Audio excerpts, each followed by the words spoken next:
So there is spontaneity involved and unpredictability. Yeah. There's spontaneity, but there's also the very organized response, and it's usually coming from Ronald.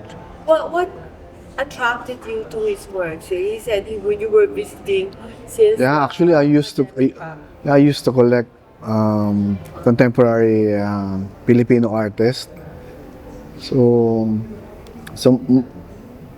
Kasi maraming talagang magaling na artists sa Philippines, no. Lalo na yung mga nag-started ng mga before panahon ng mga modern period hanggang sa time ngayon. So mayroong mga works na nakikita ko yung relevance sa time. So I think yun yung isang nakita ko yung work ni Manuel na nagre-represents ng same time na contemporary creation.